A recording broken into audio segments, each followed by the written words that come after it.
Iran ने अपनी जंग का तरीका बदल दिया है क्या? क्या ईरान और इजराइल के बीच में अब लड़ाई जो है वो दरअसल गुरिल्ला वॉर में तब्दील हो चुकी है क्या? कि एक कदम पीछे जाओ फिर 2 कदम आगे बढ़ के निशाने को एकदम निस्तनाबूद कर दो? क्या ऐसा कुछ हो रहा है क्या? क्योंकि बीते दिनों अमेरिका में कुछ ऐसा हुआ जिसके बाद सीधे तौर पर जो शक की सुई है, या यूं कहें कि जो कहा जा रहा है, जो दावा किया जा रहा है, तमाम सारे जियोपॉलिटिकल एक्सपर्ट्स और तमाम सारे लोग जो कह रहे हैं कि दरअसल उस कांड के पीछे भी ईरान का हाथ है। क्या कुछ पूरा मामला है मैं आपको बताने जा रहा हूं। बताऊंगा कि कैसे ईरान ने एक इजराइल के पूर्व प्रधानमंत्री के मोबाइल में घुस करके 100 से ज्यादा बहुत अति संवेदनशील उसके जो फोन नंबर्स थे उसकी लिस्ट निकाल ली, उसके डेटा, मीडिया, फोटो, वीडियोस तक एक्सेस हासिल कर लिया। और ना सिर्फ इतना, कहा तो यह भी जा रहा है कि IAEA के जो निदेशक हैं, जो कर्ता धर्ता हैं, उनका भी नंबर ईरानी हैकर्स ने हासिल कर लिया है। इसके अलावा एक और भी बड़ी खबर है, उस पर भी बातचीत करेंगे। टोटल 4 खबरों की चर्चा करेंगे। गजा से जुड़ी एक बहुत इंपॉर्टेंट खबर है, आखिर में आपको बताऊंगा। और कुरान की बेअदबी को लेकर के एक मामला सामने आया अमेरिका में, उसके खिलाफ बड़ा जबरदस्त गुस्सा है, आक्रोश है, उस पर भी बातचीत करेंगे। लेकिन सबसे पहले एक जो चर्चा चल रही है उसकी बात कर ले। तो दोस्तों, आपको पता है कि बीते दिनों अमेरिका के MIT के एक बड़े प्रोफेसर, न्यूक्लियर साइंटिस्ट की मौत हो गई। घर में वो घायल अवस्था में मिले और उसके बाद उनकी मौत हो गई। यह घटना बीते सोमवार की है। जरा ये ABC न्यूज की खबर देखिए। MIT professor murder, no obvious suspect और थ्योरीज सोर्सेस से। ABC न्यूज की जरा ये दरअसल जो ये हेडलाइन है, जो कह रही है, जो बता रही है, मामला इससे उलट है। ABC न्यूज की ये हेडलाइन कह रही है कि इतने दिन हो गए, आज 18 तारीख हो गई और 15 तारीख की रात में उन न्यूक्लियर साइंटिस्ट को गोली मारी गई, उनकी मौत हुई और अभी तक कोई सस्पेक्ट नहीं, कोई थ्योरी नहीं।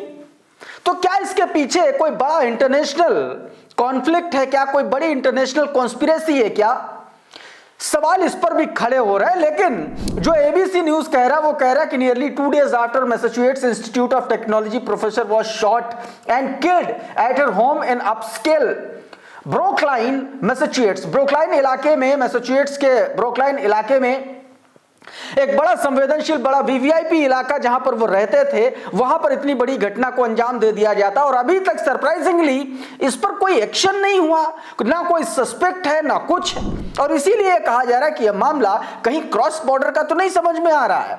और इसीलिए तमाम सारे ऐसे ट्विटर हैंडल हैं जो इशारा कर रहे हैं कि दरअसल जिस वैज्ञानिक को मारा गया वो इजराइल का सिंपैथाइजर था, यहूदी था, पुर्तगाली मूल का यहूदी बताया जा रहा है। जरा ये शील्ड ऑफ ट्रूथ का दावा देखिए क्या कहा जा रहा है। स्क्रीन पर आपके ये ट्वीट बताया गया कि American media reported overnight that professor Nuno Loureiro, a Jewish nuclear scientist and staunch supporter of Israel from MIT, was murdered in a close-range shooting at his home, Brookline on December 15। December 15 यानी कि सोमवार को उनके अपने घर में उनकी मौत हुई।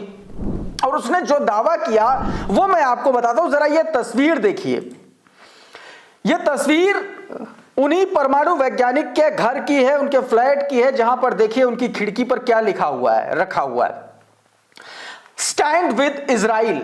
और इसीलिए कहा जा रहा है कि इजराइल के सिंपैथाइजर थे। और एक और ये तस्वीर जिसमें वो IAEA के जो अध्यक्ष हैं, इंटरनेशनल एटॉमिक एनर्जी जो ऑर्गेनाइजेशन है, उसके जो अध्यक्ष हैं, उनके साथ ये हाथ मिलाते हुए उनके करीबी के तौर पर इनकी तस्वीरें समझ में आ रही हैं। और एक ये तस्वीर जिसमें उनकी साफ तौर पर फोटो आप देख रहे हैं। ये तमाम सारी चीजें एक कनेक्शन एस्टैब्लिश कर रहे हैं। क्या कुछ कहा जा रहा है, ये ट्वीट शील्ड ऑफ ट्रूथ का आपकी स्क्रीन पर। इसमें बताया गया कि अमेरिकी मीडिया ने रातों रात रिपोर्ट किया कि MIT के प्रोफेसर नूनो लुइरो, जो एक यहूदी परमाणु वैज्ञानिक थे और इजराइल के प्रबल समर्थक माने जाते थे, 15 दिसंबर को ब्रुकलाइन स्थित उनके घर पर नजदीक से गोली मारकर हत्या कर दी गई।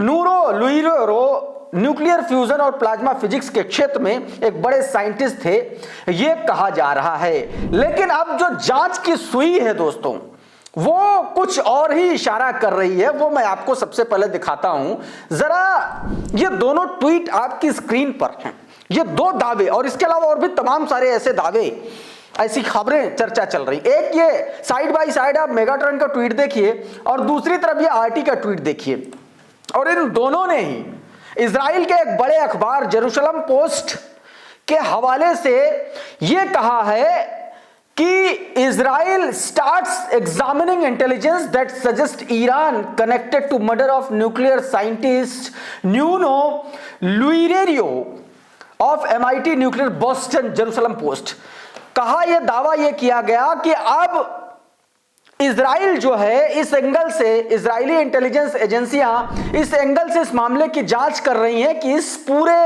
हमले के पीछे, इस पूरे मर्डर के पीछे ईरान का हाथ है।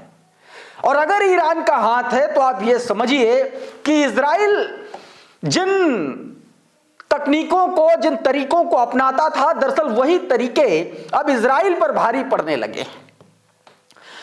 तो न्यूक्लियर साइंटिस्ट के फ्लाइट की खिड़की पर स्टैंड विद इजराइल का एक तरीके से बैनर लगा होना, IAEA के साथ उनकी तस्वीर होना और IAEA का एक तरीके से ईरान में बैन होना, और अब इजराइल की इंटेलिजेंस एजेंसीज का यह दावा, यह कहना कि इसके पीछे ईरान हो सकता है, यह तमाम सारे डॉट एक दूसरे से मिलते हुए नजर आ रहे हैं। और इसीलिए कहा जा रहा है इसके पीछे ईरान का हाथ है दोस्तों, इसीलिए यह कहा जा रहा है।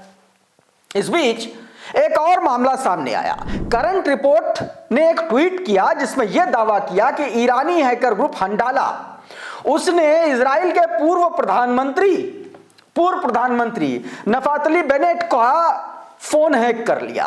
और वो फोन है, आपकी स्क्रीन पर ये ट्वीट देखिए, और फोन हैक करने के बाद उनके फोन से लगभग 100 से ज्यादा बड़े संवेदनशील लोगों के कांटेक्ट नंबर हासिल किए, उनकी मीडिया लाइब्रेरी, उनकी फोटोज, वीडियो सारे हासिल कर लिए। और इसमें दावा यह भी किया गया कि IAEA के डायरेक्टर जो है राफेल ग्रोसी, जो अभी आपको उसी न्यूक्लियर साइंटिस्ट के साथ तस्वीर में नजर आ रहे थे, उनका भी फोन नंबर जो है ले लिया।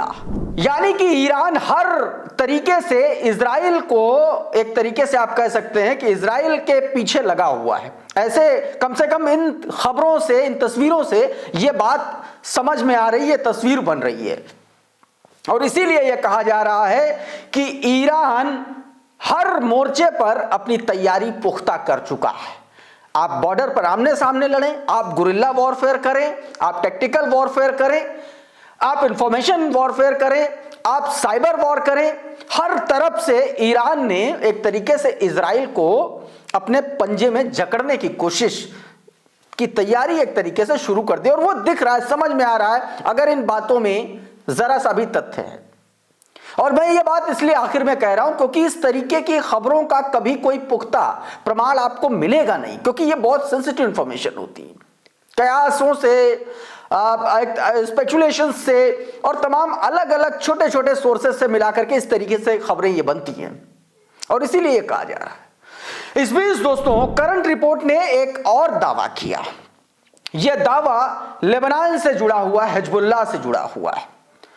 इजरायली आर्मी का यह कहना है, इजराइल के एक अखबार येदियोत अहरोनोत का बड़ा फेमस अखबार है, वहां का बड़ा फेमस मीडिया प्लेटफॉर्म है हेब्रू मीडिया का, और उसने यह दावा किया कि इजराइल यह बात समझ रहा है, जान रहा है कि हिजबुल्लाह जो है इस बार एक साथ सैकड़ों रॉकेट ईरान पर कई दिनों तक दाग सकने की क्षमता में है और कभी भी यह काम कर सकता है। ये करंट रिपोर्ट का ट्वीट देखिए। Israel expect that Hezbollah would launch hundreds of rockets and drones over several days during any potential round of fighting.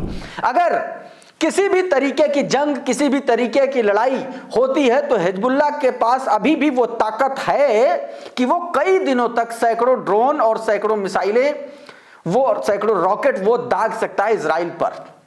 और ये बात इसलिए भी थोड़ा सा पुख्ता होती है क्योंकि ये तस्वीर देखिए आप जरा, ये क्रडल ने अपने ट्विटर हैंडल से जारी की। ये जो आप बुलडोजर देख रहे हैं, जो आप क्रेन देख रहे हैं, ये क्रेन उसी जगह पर है जिस जगह पर बीते दिनों इजराइल ने यह कहा था कि यहां पर हिजबुल्लाह की सुरंगें हैं, हिजबुल्लाह के लड़ाकों का ठिकाना। और वहां पर यह लेबनीज आर्मी की जो ने इस वैन को, इस क्रेन को काम करने के लिए भेज दिया। देखिए क्रडल ने क्या कहा है, आपकी स्क्रीन पर यह ट्वीट देखिए। The Lebanese army bring in an bulldozer to dig a site Israel claim via mechanism committee contains a tunnel belonging to Hezbollah।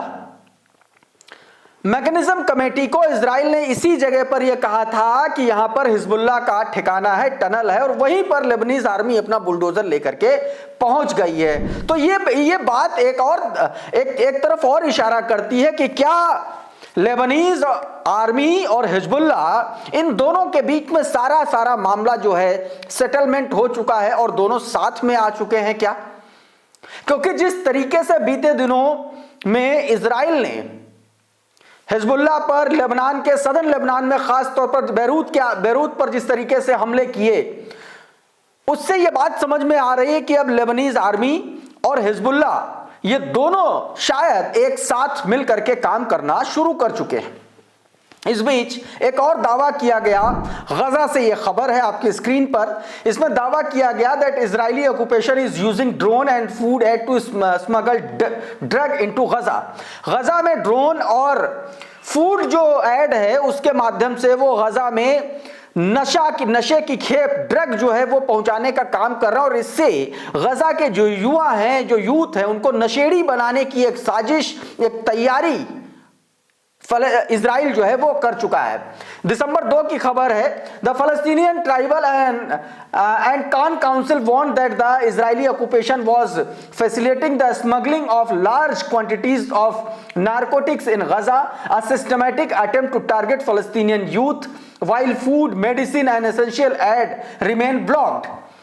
बताया जब गजा में खाना, जरूरी सामान, दवाइयां सब ब्लॉक कर रखा इजराइल में, ऐसे वक्त में फलस्तीनियन और गजा के यूथ को टारगेट करते हुए वहां पर ड्रग स्मगलिंग शुरू कर दी गई है। यानी कि एक लंबे वक्त तक नशे की लत में, नशे के कारोबार में झोंकने का गजा में प्लान इजराइल अब शुरू कर चुका है। इस बीच यमन के अंसारुल्लाह लीडर ने साफ तौर पर कहा कि अमेरिका में रिपब्लिकन पार्टी के नेता ने जिस तरीके से कुरान की बेअदबी की है, कुरान का अपमान किया है, अब उसके खिलाफ तमाम सारे दुनिया भर के मुस्लिम संगठनों और देशों को एक आकर के अमेरिका को घेरना चाहिए। प्रेस टीवी की खबर है, आपकी स्क्रीन पर जरा देखिए।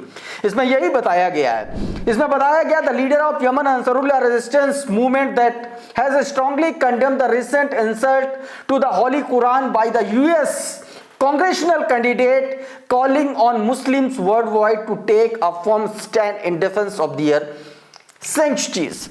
साफ तौर पर उसमें अपमान करने का आरोप लगाया और इसमें आह्वान किया गया कि तमाम सारे लोग इसमें अब साथ में आए, तमाम सारे मुस्लिम देश। तो दोस्तों अभी के इस वीडियो में बहरहाल इतना ही। बहुत बहुत शुक्रिया, बहुत बहुत धन्यवाद। आप जुड़े रहिए आपके अपने चैनल TCL के साथ। नमस्कार।